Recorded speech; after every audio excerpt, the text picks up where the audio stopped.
आजच्या मननासाठी आपण मत्तेकृत सुवर्तमान याचा 28वा अध्याय 18 ते 20 वचन आपण वाचणार आहोत. मत्तेकृत सुवर्तमान याचा 28वा अध्याय 18 ते 20. मॅथ्यू चॅप्टर 28 वर्सेस 18 to 20 मी आपणासाठी वाचत आहे. तेव्हा येशू जवळ येऊन त्यांच्याशी बोलताना म्हणाला, स्वर्गात आणि पृथ्वीवर सर्व अधिकार मला दिलेला आहे.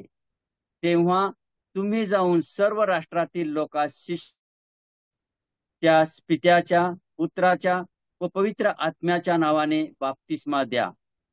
जे काही मी तुम्हाला आज्ञापिले ते सर्व त्यास पाळावयास शिकवा. आणि पहा, युगाच्या समाप्तीपर्यंत मी सर्व दिवस तुमच्या बरोबर आहे. देवबाप वाचलेला शास्त्रभाग आपणासाठी आशीर्वादित करो.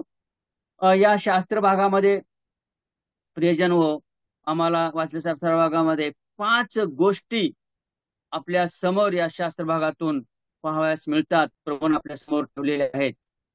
त्या कोणत्या 5 गोष्टी आहेत? ती पहिली गोष्ट आहे की 18 वचनामध्ये अधिकार, प्रभूचा अधिकार आम्ही पाहतो. दुसरी गोष्ट 19 वचनामध्ये आम्हाला 2 गोष्टी पाहावयास मिळतात. शिष्य, दुसरी गोष्ट आहे शिष्य, शिष्य करा. तिसरी गोष्ट आहे बाप्तिस्मा द्या. आणि 20व्या वचनामध्ये परत 2 गोष्टी आहेत, पाळावयास शिकवा आणि तुमच्याबरोबर सदोदित मी आहे. खरोखर अधिकार आहे, शिष्य आहे, बाप्तिस्मा, शिकवण आणि नेहमी तुमच्या बरोबर असणारा प्रभू. आज सकाळी आम्ही याचा विचार करत असताना पहिल्या 2 गोष्टीवरती आम्ही विचार करणार आहोत. अधिकार आणि शिष्य म्हणजे काय, या गोष्टीवरती आम्ही विचार करणार आहोत. हा अधिकार जो आहे 18 वचनामध्ये म्हटलेला आहे, तेव्हा येशू जवळ येऊन त्यांच्याशी बोलताना म्हणाला, स्वर्गात आणि पृथ्वीवर सर्व अधिकार मला देण्यात आलेला आहे. हा अधिकार आमच्या प्रभूला देण्यात आलेला आहे. आणि हा अधिकार स्वर्गात आणि पृथ्वीवर आहे. स्वतः प्रभू येशू ख्रिस्त आपल्या शिष्यांना सांगत आहे. आणि ही प्रभूनं आपल्या शिष्यांना दिलेली शेवटच्या आज्ञेमध्ये तो ह्या गोष्टी सांगत आहे की आता तुम्हाला काय करायचं आहे. आता मला अधिकार दिलेला आहे, स्वर्गात मला अधिकार आहे, पृथ्वीवर मला अधिकार आहे. त्या अधिकारानं मी तुम्हाला सांगत आहे. खरोखर आमचा प्रभू येशू ख्रिस्त जे काही आपल्या शिष्यांना किंवा तुम्हाला आणि मला जे काही सांगतो ते अधिकारवाणीनं सांगतो. त्याचं शिक्षण अधिकारवाणीचं शिक्षण होतं. आणि म्हणून या ठिकाणी देखील तो अधिकारवाणीनं सांगत आहे. काय सांगायचं त्या पुढच्या वचनामध्ये आम्ही पाहिलं. आणि स्वर्गात आणि पृथ्वीवर अधिकार त्याला देण्यात आलेला आहे. पण एका अर्थी सर्व अधिकार त्याला नेहमीच होता, नेहमीच त्याला अधिकार होता. पण आता नव्या निर्मितीवर त्याला अधिकार देवाने दिलेला आहे. त्याचा मृत्यू व पुनरुत्थानापासून देवाने जो अधिकार त्याला दिलेला आहे, त्याद्वारे त्यांना कोणता अधिकार दिलेला आहे आम्ही ते वचन वाचूया. नवा अधिकार कोणता प्रभूला दिलेला आहे? योहानकृत सुवर्तमान याचा 17वा अध्याय आणि 2रं वचन जर आम्ही त्या ठिकाणी वाचलं, योहानकृत सुवर्तमान 17वा अध्याय 2रं वचन, जॉन गॉस्पल चॅप्टर 17 वर्स 2. कारण जे तू त्याला दिले आहेत त्या सर्वांना त्याने सार्वकालिक जीवन द्यावे, म्हणून मनुष्य मात्रावर त्याला अधिकार दिला आहे. खरोखर मनुष्य मात्रावर त्याला अधिकार दिला आहे की मनुष्य मात्राला सार्वकालिक जीवन देण्याचा अधिकार प्रभू येशू ख्रिस्ताला आहे. कारण त्यानं मृत्यूवर, मरणावर विजय मिळवलेला आहे. तो पुनरुत्थित झालेला ख्रिस्त आहे. आणि म्हणून देवाने त्याला या नवीन निर्मितीवर अधिकार दिलेला आहे. सार्वकालिक जीवन देण्याचा अधिकार केवळ आमच्या प्रभू येशू ख्रिस्ताला आहे. आणि ते सार्वकालिक जीवन त्यानं तुम्हाला आणि मला दिलेलं आहे, त्या प्रभू येशू ख्रिस्तावर विश्वास ठेवण्याच्या द्वारे. बरोबर. आणि हा अधिकार त्याला मिळाला कारण तो सर्व निर्मितीमध्ये प्रथम जन्मलेला आहे. त्याला नेहमीच सामर्थ्य प्राप्त झालेलं आहे. जलकलशेकरास पत्र याचा दुसरा अध्याय पहिला अध्याय 15 वचन आणि 18 वचन वाचलं तर आम्हाला त्या ठिकाणी त्या अधिकाराविषयी पाहावयास मिळतं. कलशेकरास पत्र पहिला अध्याय वचन 15 मध्ये असं म्हटलेलं आहे, तो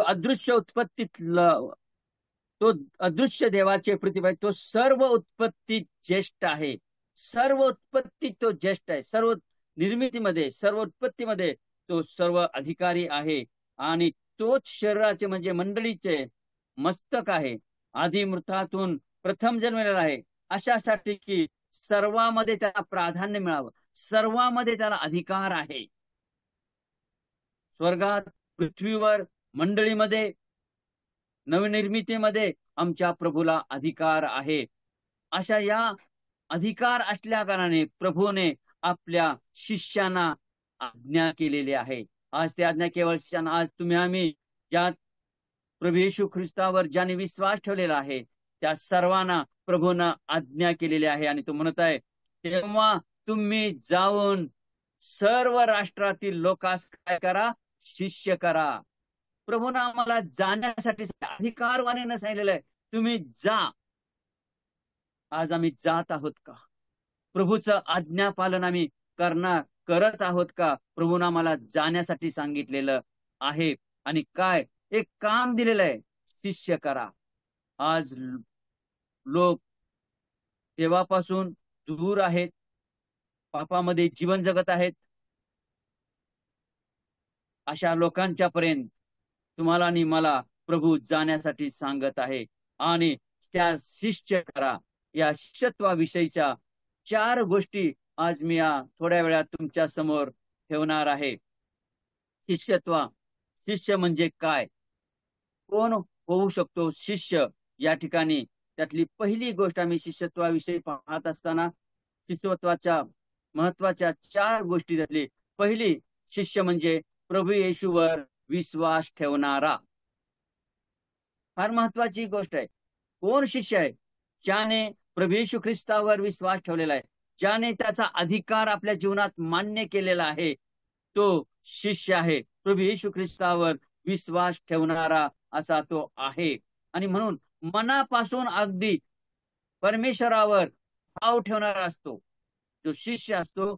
मनापासून परमेश्वरावर भाव ठेवणारा व आपल्या सर्व मार्गात त्याचा आदर करणारा, त्याचा मान करणारा असा तो शिष्य असतो.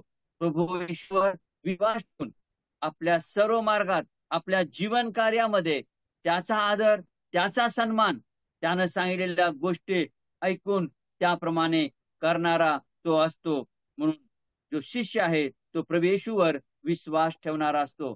आम्ही याविषयी वाचतो नीतिसूत्रे याचा 3, 5 आणि 6 वचनामध्ये आम्हाला ही गोष्ट पाहायच मिळते. संपूर्ण वचन आपण वाचण्यामध्ये त्या ठिकाणी असं म्हटलेलं आहे, मनापासून भाव ठेवणारा आणि आपल्या सर्व मार्गात त्याचा आदर करणारा तो असतो, असा असतो शिष्य.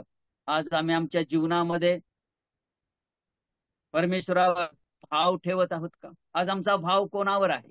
आज आमचा विश्वास कोणावर आहे? ख्रिस्ती विश्वासाचं जीवन जगत असताना आज आमचा भावविषय कोण आहे? काय आज आमचा भावविषय प्रभू येशू ख्रिस्त आहे का? आम्ही पूर्ण मनाने त्याच्यावर भाव ठेवलेला आहे का? आणि आमच्या प्रत्येक मार्गामध्ये, प्रत्येक गोष्टीमध्ये आम्ही त्याचा आदर करणारे आहोत का? जो शिष्य असतो तो प्रभू येशूवर विश्वास ठेवणारा आणि आपल्या सर्व मार्गात त्याचा आदर करणारा असतो.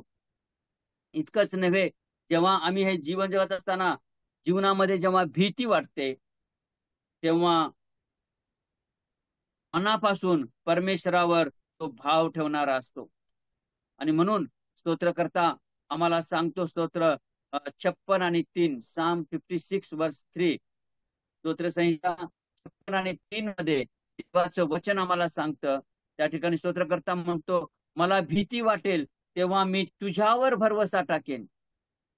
जेव्हा मला भीती वाटेल तेव्हा मी तुझ्यावर भरवसा टाकेन. शिष्य असा असतो की जेव्हा त्याला भीती वाटते, भय वाटतं आपल्या जीवनामध्ये, तेव्हा तो आपल्या ज्याने मला अधिकार दिलेला आहे ज्याच्या हातामध्ये सर्व अधिकार आहे, सर्व सत्ता आहे, जो सर्व सत्ताधीश आहे, त्या प्रभू येशू ख्रिस्तावर तो भाव ठेवतो आणि विश्वास ठेवतो आणि त्याच्या जीवनातली भीती, भय निघून जातं.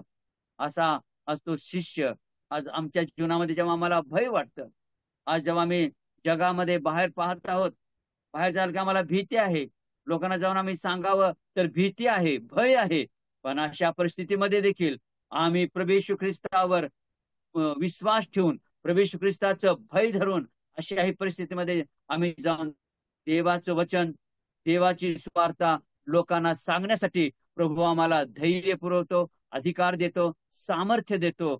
असा असतो शिष्य, प्रभूवर विश्वास ठेवणारा. दुसरी गोष्ट, शिष्य काय असतो? दुसरी गोष्ट आम्ही पाहतो, तो प्रभूच्या मागे जाणारा असतो. प्रभूच्या मागे जाणारा, ज्याने मला बोलावलेला आहे त्याच्या मागे जाणारा असा तो शिष्य असतो. आम्ही पाहतो मत्ती 9:9 मध्ये प्रभू एकदा रस्त्याने जात असता एक जकातीच्या नाक्यावर एक व्यक्ती त्याला बसलेला आढळला. मत्ती नावाचा जो जकातदार होता, जकातच्या नाक्यावर बसलेला असताना प्रभू त्याला म्हटलं, बघा आम्ही ते वचन वाचूया मत्ती 9:9 मध्ये.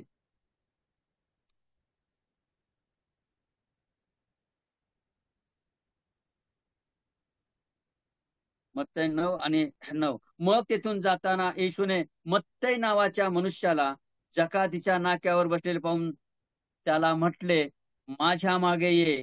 तेव्हा तो उठून त्याच्या मागे गेला. प्रभूच्या मागे जाणारा, मत्त्याला बोलावलं, जकातीच्या नाक्यावर जकात गोळा करणारा जकातदार होता, आपल्या व्यवसायामध्ये मग्न असलेला. आणि प्रभूने त्याला बोलावलं, तू माझ्या मागे ये.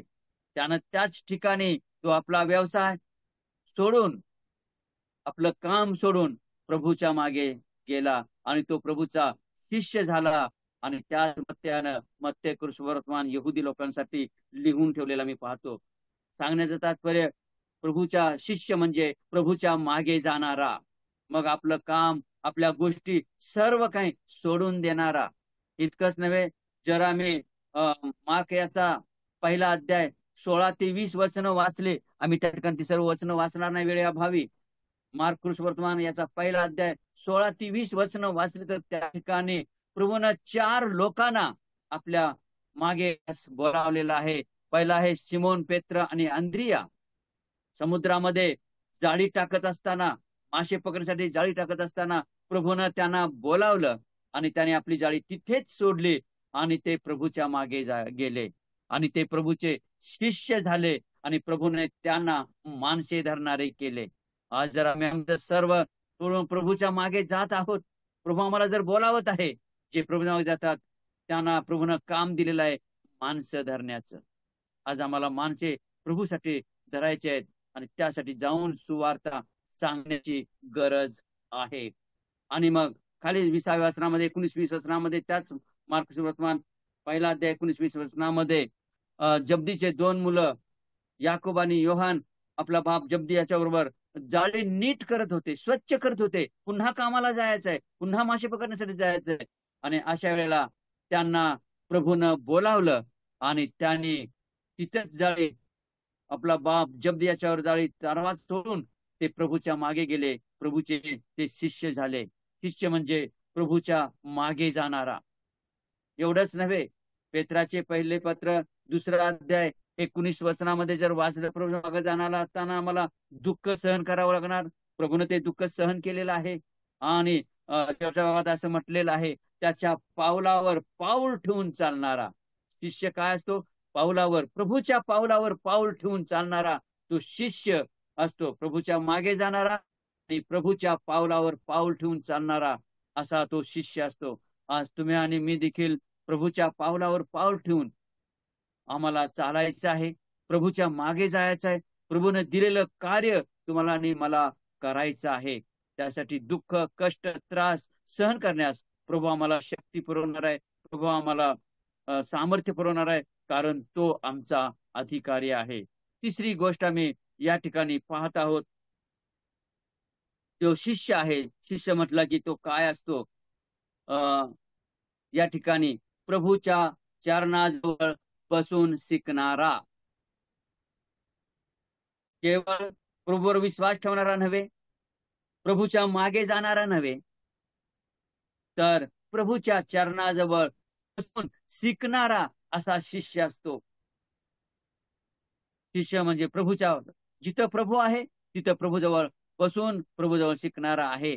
आम्ही पाहतो जेव्हा प्रभूने आपल्या 12 शिष्यांना पाचारण केलं, यासाठी की त्यांनी आपणाजवळ असावं, आपणापासून शिकावं, आपणापासून बोध घ्यावा आणि मग त्यांना अधिकार देऊन उपदेश कराव्यास पाठवावं, ही प्रभूची योजना होती. मार्काच्या 3ऱ्या अध्यायामध्ये 14, 15, 16 वचनामध्ये आम्ही ती गोष्ट आम्ही वाचतो की ज्यांना प्रभूनं बोलावलं यासाठी की त्यांनी त्याच्या जवळ असावं. का?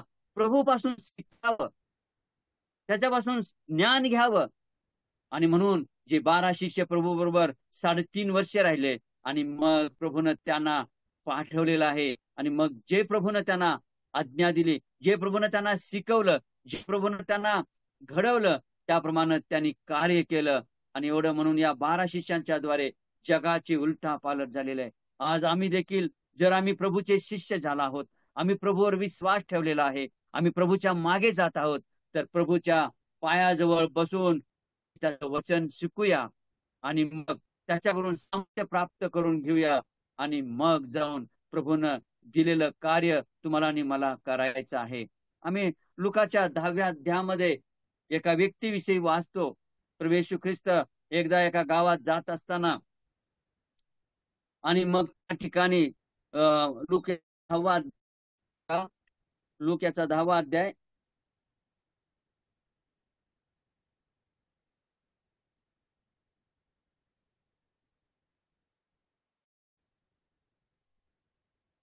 लूक 10:38 पासून आणि मग तो पुढे जात असताना या ठिकाणी आम्ही पाहतो मार्था मरिया नावाच्या एका गावातून तो जात असताना एका परिवारानं, मार्था मरिया या दोघी बहिणीने त्याला आपल्या घरात त्याचं स्वागत केलेलं आहे. मार्था कामामध्ये गुंतलेली आहे, प्रभू आलेला आहे, प्रभूचा पाहुणचार करण्याच्या मागे लागलेले आहे. पण तिची बहीण मरिया, आम्ही 39 वचनामध्ये वाचतो, तिला मरिया नावाची एक बहीण होती, ती प्रभूच्या चरणाजवळ बसून त्याचे भाषण ऐकत राहिली. मरिया प्रभूच्या चरणाजवळ बसली. मरिया प्रभूची शिष्या होती. तिनं काय केलं? प्रभू आलेला आहे, प्रभूच्या चरणाजवळ बसलेली आहे आणि प्रभू जे सांगत आहे, प्रभू जे बोलत आहे, प्रभू जे शिकवत आहे, ती ग्रहण करत आहे. प्रभूच्या चरणाजवळ शिष्य जो असतो तो प्रभूच्या चरणाजवळ बसून शिकणारा असतो.